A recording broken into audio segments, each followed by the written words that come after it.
Chucho Páez nuevamente desde el local de MNA Forja Mar del Plata y ahora rumbo a la universidad, a donde va a haber un encuentro muy importante en el marco de los festejos del Bicentenario. Así es, en el día de hoy tenemos una charla en el aula magna de la Facultad de Derecho, que son reflexiones acerca del Bicentenario de nuestra patria, ¿no? Van a estar Leandro Santoro, que es un dirigente de nuestra organización política a nivel nacional, la diputada nacional Fernanda Raberta y quien les habla. El hecho es compartir con la militancia algunas reflexiones acerca de cómo nos encuentran los 200 años de nuestra patria en la situación política actual, ¿no? La verdad que sí, aparte de la universidad pública es el lugar donde uno se debe convocar para reflexionar no solamente acerca del pasado, sino fundamentalmente los desafíos que quedan por delante. Estas fechas son buenas siempre para hacer balances históricos, pero también para proyectarse. A 7 meses de que asume este gobierno, ¿cuál es la evaluación que a grandes rasgos pueden hacer desde el MNA Forja?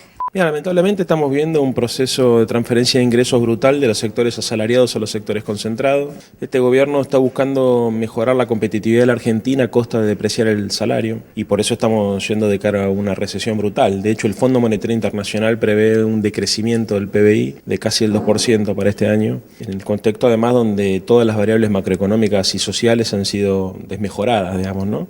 La inversión social, bueno, la tasa de interés, el consumo, inclusive la recaudación, pues este es un gobierno que hace todos estos ajustes con la intención de reequilibrar el presupuesto y los primeros datos que tenemos hasta ahora son que la fuga de capitales se mantuvo y la recaudación impositiva disminuyó. ¿Qué significa esto? Que destruyeron el mercado interno, complicaron muchísimo la situación de las pymes, que son los principales formadores de riqueza, y al mismo tiempo están empeorando la recaudación del Estado, con lo cual el panorama que tenemos no es el más optimista. ¿Cómo nos encuentra estos 200 años de nuestra patria, esta vez en el aniversario de nuestra independencia, pero con la presencia nada más ni nada menos o invitado especial, el rey de España? Sí, nosotros entendemos que la lucha por la independencia es una lucha cotidiana que se dio a lo largo de nuestra historia, más allá de que hubo una declaración formal de la cual se cumplen 200 años. A partir de ahí, bueno, permanentemente el pueblo fue dando una lucha acerca de la independencia, ¿no? En todas las luchas históricas, como puede ser la lucha del irigoyenismo por el sufragio universal, la reforma universitaria, la revolución social del peronismo, el sufragio para las mujeres de Evita, el cordobazo con Agustín Tosco y René Salamanca. Todas esas luchas fueron enmarcadas en lo que es la independencia. Más acá tenemos la lucha de los 90 en contra del neoliberalismo. En definitiva, lo que nosotros creemos y planteamos es que la independencia también tiene que darnos la posibilidad concreta de ser libres, de vivir en libertad, pero al mismo tiempo esa libertad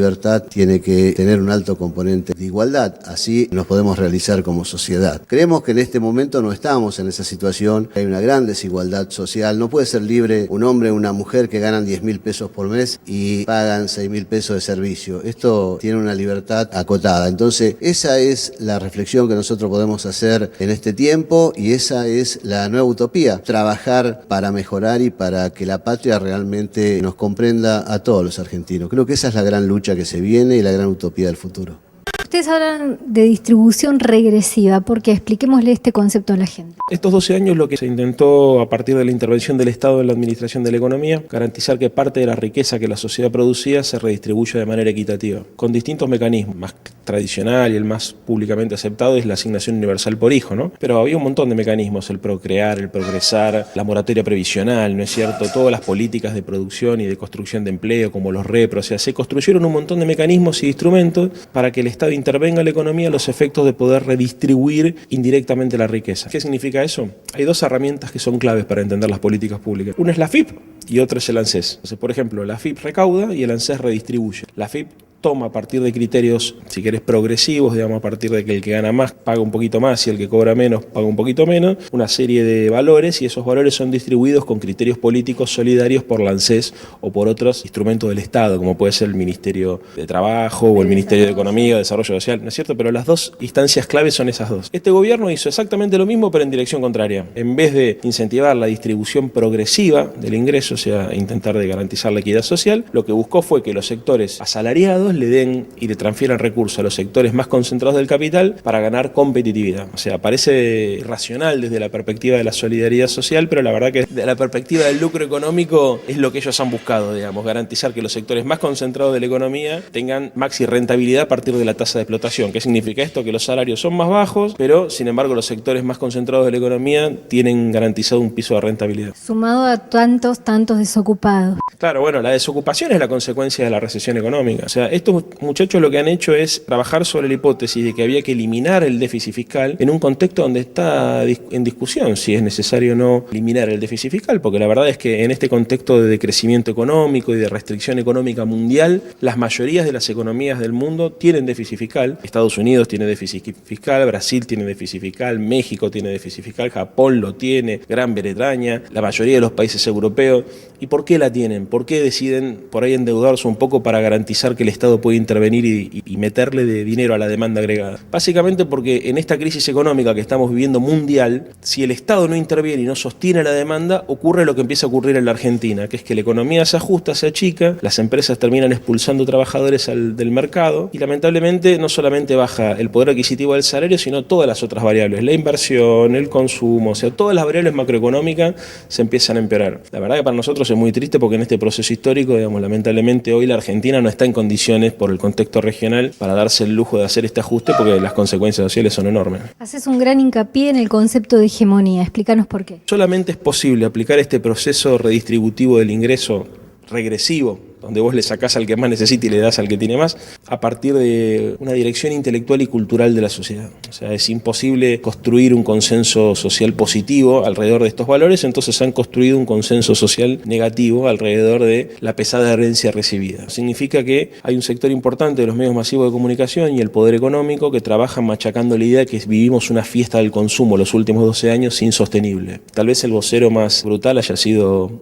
González Fraga, cuando les dijo a los argentinos que era un error pensar que los porteños, que en ese momento creo que habló de los trabajadores, en realidad podían consumir celulares, autos y irse de viaje porque eso... Después lo reforzó Michetti. Después lo reforzó Michetti, bueno, pero ¿qué encierra eso? ¿Qué encierra eso? La idea de, muchachos, hay que normalizar la economía porque esta situación que ustedes vivieron era normal. Es anormal que el trabajador tenga derecho a acceso a determinados bienes y servicios. Una economía competitiva, entendida como ellos la entienden, requiere que los laburantes se acostumbren a vivir con poco. Entonces, todo ese proceso de ajuste económico requiere una intervención política, intelectual y cultural sobre la sociedad para que sea aceptada. Te voy a poner un caso más concreto, o sea, el ajuste sobre las tarifas. Ellos estaban trabajando intensamente con varios comunicadores sociales y líderes de opinión la idea de que la sociedad se tenía que resignar a que vengan aumentos de 1.200%, porque habíamos vivido una fiesta como consecuencia del populismo que había regalado dinero. En realidad, el dinero que hoy el Estado, digamos, deja de poner para financiar o subsidiar las tarifas es el mismo que deja de recaudar en concepto de retenciones, por ejemplo. Ellos, cuando asumieron, una de las cosas que hicieron fueron eliminaron las retenciones. ¿Qué significa eso? Que le dejaron de cobrar un sector de lo que se le cobraba a los sectores más concentrados de la economía. Bueno, obviamente, si dejas de recaudar en ese lugar, después te va a faltar para poder ponerle al subsidio, digamos, a las tarifas para facilitar el consumo de la familia. Es uno de los mecanismos, el tema de los subsidios, digamos, uno de los mecanismos indirectos de redistribución regresiva del ingreso. Te dejaron de poner plata ahí y el Estado, sin embargo, hoy subsidia indirectamente a los sectores concentrados. ¿Cómo avanzamos en ese espacio del terreno cultural para poder parar con ese egoísmo que el capitalismo nos impone? Yo creo que hay como distintos planos de acción. Por un lado vos tenés el plano de la acción política y creo que ahí las fuerzas políticas tienen la responsabilidad de interpelar a la sociedad proponiendo un debate de ideas. La presidenta mandato cumplida hablaba de ideas, acaba de pedirlo, hacen falta ideas, no veo ideas. Claro, no, pero es un debate de ideas, o sea, es la confrontación, no solamente de una propuesta política, sino fundamentalmente una cosmovisión. Hoy el debate político consiste en ver qué sector político tiene más procesados o qué sector político se acusa con la pirotecnia más fuerte para ver cuál es más corrupto, intentando embarrar al otro. Y ahí el que pierde la política. Vos hablabas de la ética de la política y la ética de quienes la ejercen, ¿verdad? De las conductas. Bueno, claro, son dos cosas distintas. Pero es importante remarcarlo porque es una forma de decir, bueno, yo necesito estas políticas para mi país y que la gente se comporte de determinada manera y sobre eso nos ponemos de acuerdo todos como patria. La ética de las conductas, que es lo que decíamos recién, se le tiene que reclamar a todo el mundo, hasta la derecha, la izquierda, cualquier sector ideológico que le toque gobernar y administrar lo público tiene que ser ético en el ejercicio del poder, ¿no es cierto?, porque administra recursos que son de todos. Ahora, también hay que reclamar ética en las políticas públicas. ¿Y esto qué significa? Si vos aplicás políticas que empobrecen a la gente, pero no es que la empobrecen como consecuencia indirecta, sino que deliberadamente se busca empobrecer a la gente a partir de un concepto de darwinismo social, donde se presupone que el más fuerte tiene derecho a imponer las reglas de juego del más débil y porque además se presupone que la competitividad de la economía requiere que los sectores asalariados se acostumbren a cobrar poco. O sea, por ejemplo, a la gente que está en casa le puede llegar a parecer raro que haya dirigentes políticos que piensen esto, pero la verdad yo los invito a todos, por ejemplo, a que busquen el video donde Durán Barba le enseña al señor Sturzenegger, que está en internet, cómo tiene que encarar la campaña electoral, y lo cuenta Sturzenegger en inglés, pero está traducido en YouTube. Se ve que el tipo fue a un encuentro en un hotel, no me acuerdo, para hablar sobre un tema específico. ¿Y qué hace Sturzenegger? Comenta a los anfitriones de esa reunión los consejos que le había dado Durán Barba. Entonces Durán Barba le dice, mira, no, vos no hables de política, no cuentes, no expliques, no desarrolles. Sturzenegger dice, pero ¿cómo no voy a hablar de política, no voy a desarrollar, si yo toda la vida me formé para ir al Congreso y para proponer cosas? Entonces Durán Barba le dice, mira, si vos vas a explicar lo que vas a tener que hacer, vas a tener que hablar que hay un déficit fiscal que vamos a querer eliminar, y eso es como consecuencia de una emisión monetaria que obviamente nosotros vamos a tener que reducir, y si reducimos la emisión monetaria se va a reducir el consumo, y si se reduce el consumo la gente va a perder el empleo. Lo que dijo Macri, si decía lo que iba a hacer no me hubieran votado. Lo que te quiero decir con este ejemplo es que ellos ya sabían lo que iban a hacer y lo tenían muy claro, o sea, por eso hay cierta perversidad, porque hicieron dos cosas: primero, sabían lo que iban a hacer, y segundo, trataron de ocultarlo deliberadamente. Durán Barba, maybe you've heard about him, he's a very famous political consultant in Latin America, and he says, look, I want to ask you to do 4 things in this debate. You just do 4 things and you'll be okay, we'll all be okay. And okay, fine. So what are those 4 things? Well, the first one is don't propose anything. When you propose anything, I mean, what do you mean? I've prepared myself for 35 years to go to Congress and propose things. No, people are not particularly concerned about that. So just don't waste your time. That's not relevant for people. So please forget about proposing anything. Okay. What's the second thing? And he says, the second thing is don't explain anything. What do you mean, don't explain anything? There's, for example, one of the blocks of the debate was going to be on inflation, which is very high in Argentina today, and says, what am I going to do if I can't explain why? No, because if you explain inflation, then they're going to say that you're going to explain that money printing generates inflation, and that you have to reduce money printing, and you have to reduce money printing.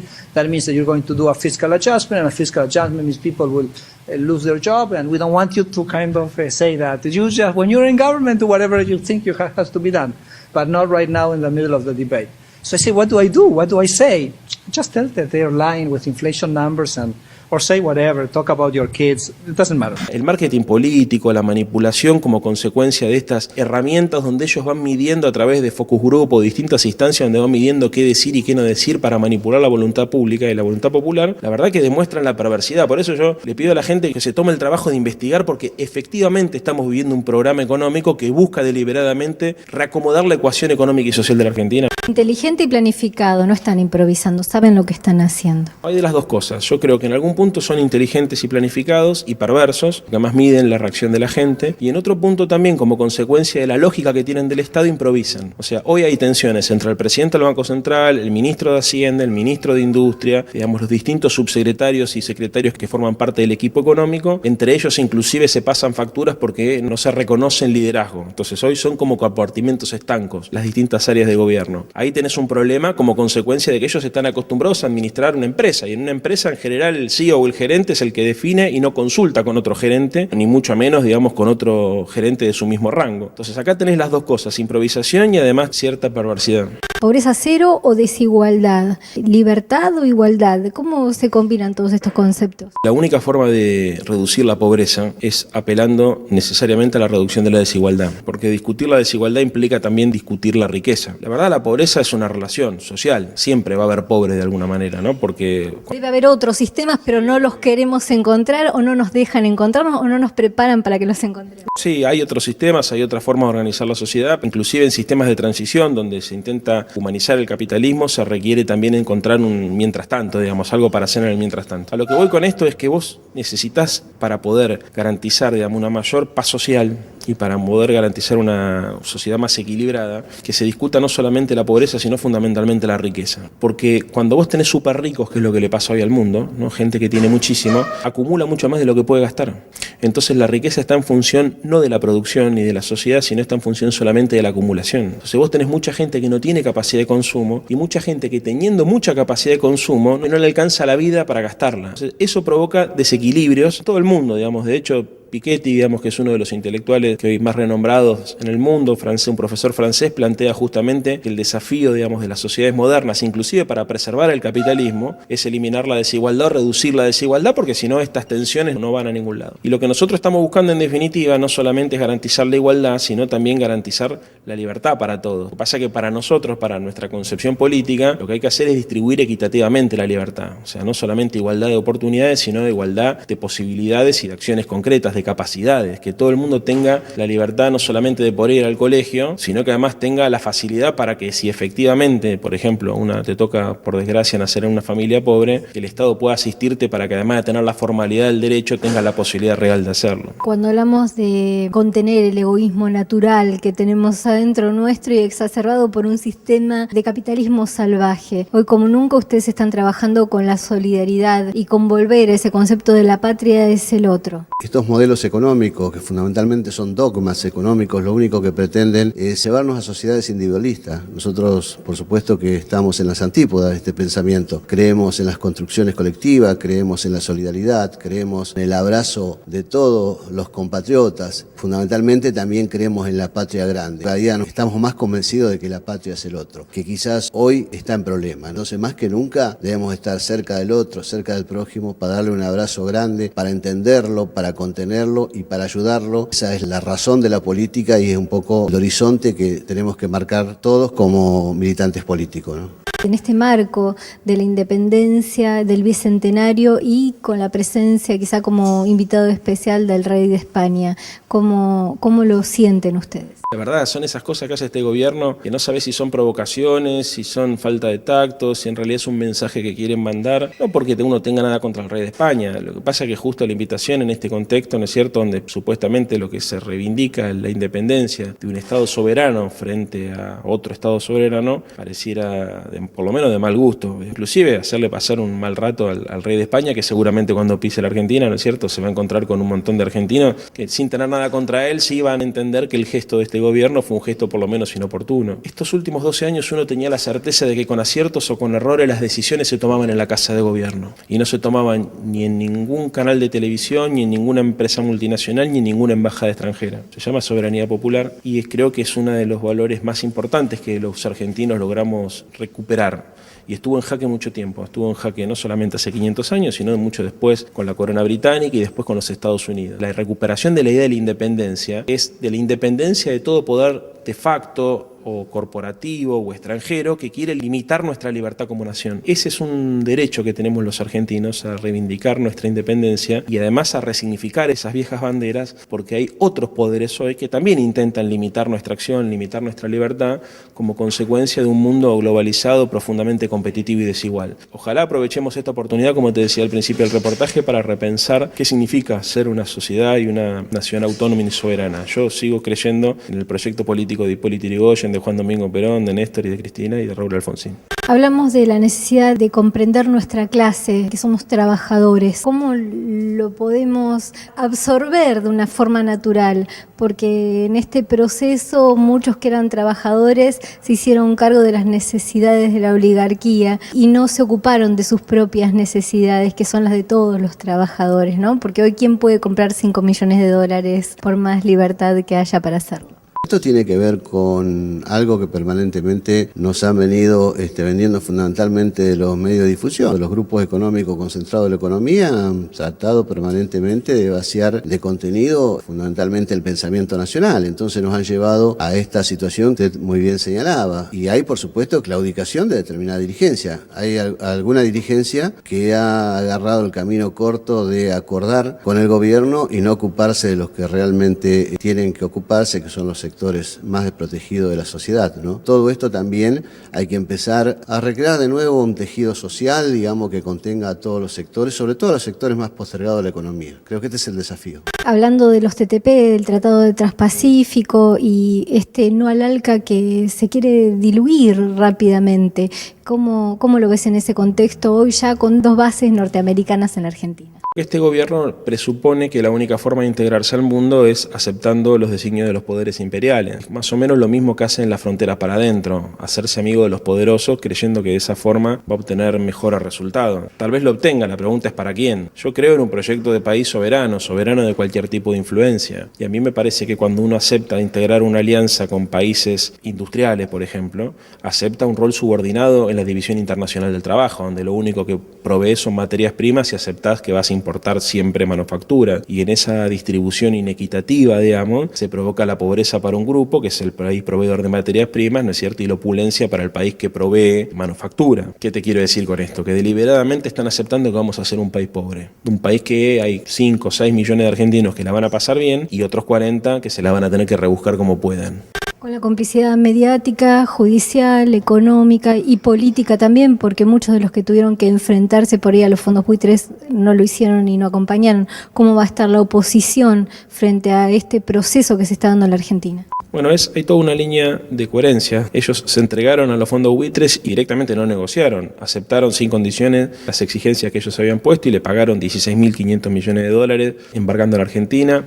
Hicieron lo mismo con las corporaciones mediáticas, porque lo primero que hicieron fue derogar la ley de medios y también se rindieron en esa pelea que el Estado tenía, no el gobierno, sino el Estado tenía. Y lo mismo con cada uno de los poderes fácticos. Yo creo que la oposición tiene que animarse a reivindicar la soberanía de la política frente al mercado. Y hay muy pocos dirigentes políticos que tengan el coraje de decirle a los poderes fácticos que son autónomos de ellos. Y hay muchos de los militantes o de los cuadros de este gobierno que estuvieron a sueldo hasta hace muy poco de estas fundaciones privadas o de estas embajadas extranjeras, muchos de ellos. Entonces es lógico, inclusive ni hablar de los CEOs, que directamente eran gerentes de empresas multinacionales que tienen intereses directos en la Argentina. El caso más prototípico, no el único obviamente, pero el caso más prototípico es el de Aranguren. Cuesta imaginarse destellos de autonomía. Están de los dos lados del mostrador hoy. Ellos son parte del poder real. Y el poder real siempre se confrontó. Inclusive en la época de los militares hay cosas que en la Argentina no se hicieron. Pero voy a poner un caso para que se entienda más todavía. Pinochet hizo un desastre en Chile, pero no privatizó el cobre. En la Argentina